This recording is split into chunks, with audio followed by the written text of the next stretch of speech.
stupid things. I'm just struggling with not eating for a long amount of time. I'm probably eating too fast, for one.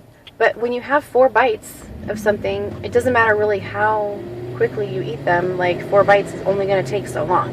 So that's kind of what I'm struggling with right now.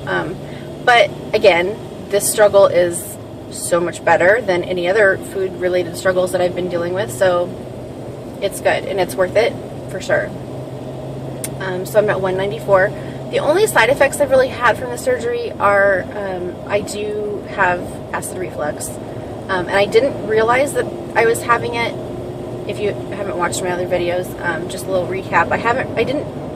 I thought it would feel a certain way. I imagined it would feel a certain way, and it didn't feel that way. So I didn't know that it was acid reflux. But when I started taking protonics and it went away, I went, oh, I feel totally normal after I eat.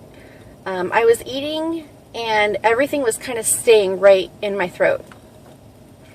Everything, like for a long time, and I just felt like full and just gross, and I just thought that was okay, that's how I'm gonna feel because my stomach is this big, you know. But no, it was acid reflux. And I mean, I would feel it more like what I thought it felt like. When I would lay down, I would feel like acid coming up in my throat, but it wouldn't burn. I would just feel liquid in my throat, and I would go, that's kind of gross.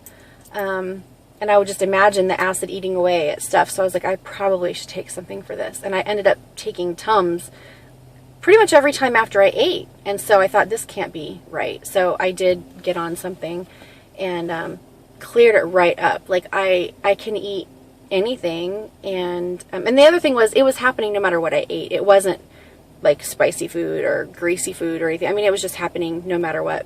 So, I am taking protonics, and I have tried to switch to ranitidine, which is kind of a less serious acid blocker. And I guess he said it's more like for babies. But it wasn't doing anything for me. So I did have to get back on the protonics, which is fine. Probably for the first year. You know, I'll try again in another month or two to see if I can maybe go to twice or, you know, every other day instead of every day. I hate to take pills. Like, nobody wants to be taking pills for stuff. So, you know, if I could not be taking it, that would be great, but it's worth it right now, and I'll try to see if I can do it every other day in another month or two. But as of right now, I still need it. So, but that's the only side effect, you know, besides, again, it's a surgery on your stomach, not on your brain. So yeah, you're gonna struggle a little bit with, you know, eating such a small quantity of food. And again, still, why you're eating. Are you eating because you're hungry? Are you eating because it's time to eat? Are you eating because everyone else is eating? Are you eating because it's there, because you're bored, because you're upset? You know, and I still go for food when I'm lonely or when I'm frustrated at work. I don't get hungry. I have not felt hungry since the surgery. So I know, of course, when I was fat, I wasn't eating because I was hungry either. I was eating because I wanted to. And that doesn't go away. That, you know, the urge to grab some chips while you're watching TV at night before you go to bed, that's still there. And unfortunately, I've been eating chips before I go to bed, or I've been grabbing some ice cream before I go to bed, or when I go to bed, that's when I put my daughter to sleep and I finally have some time to myself before I fall asleep. So that's when I relax and watch TV and want something to eat. And I've been allowing myself to do it because I tell myself, well, you can only eat 3 chips anyway. What's that going to hurt? Well, you know what? Now I can only eat 3 chips, but the problem is going to come when in a year, in 5 years, I can eat more than 3 chips. And I do. And it's a habit. It's the start of a bad habit. So I'm being honest with you guys. It's still a struggle. It's going to be a struggle. And I cannot use the small amount that I'm eating of crap as an excuse to eat crap.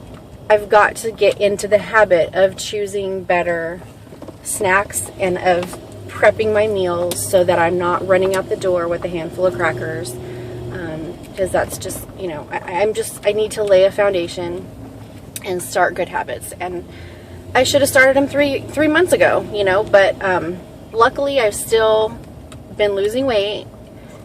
But I know it's just because of the surgery, and if I want to continue the weight loss and maintain the weight loss, I'm going to have to be real, and I'm going to have to you know, put my big girl panties on and make the good choices that that I have to make. So, hello.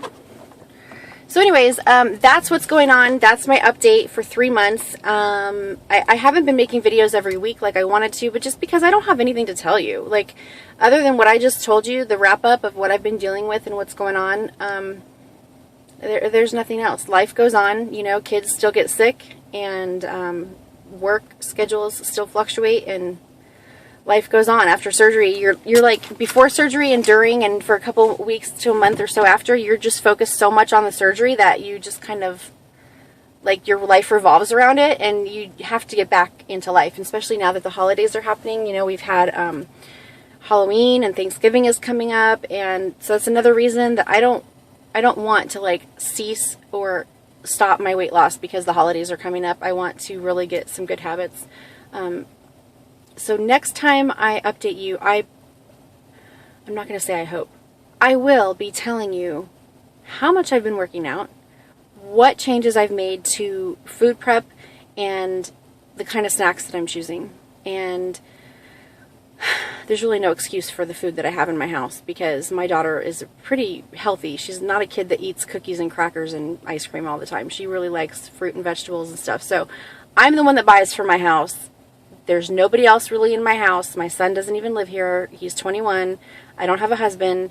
So I'm the only one that buys food for the house, and it's just for me and her. So I have no excuse to buy nothing but healthy food and get snacks prepared and just get it done.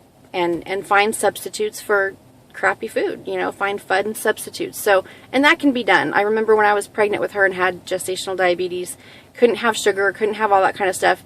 My saving grace was looking into recipes and finding food that were good substitutes. Like, if I'm craving this, I can eat this. If I'm craving this, I can eat this. So I need to get back to that. It's just going to take some effort, that's all. So I need to quit being lazy and get my big girl panties on and get some right choices made. And then it's all about prep.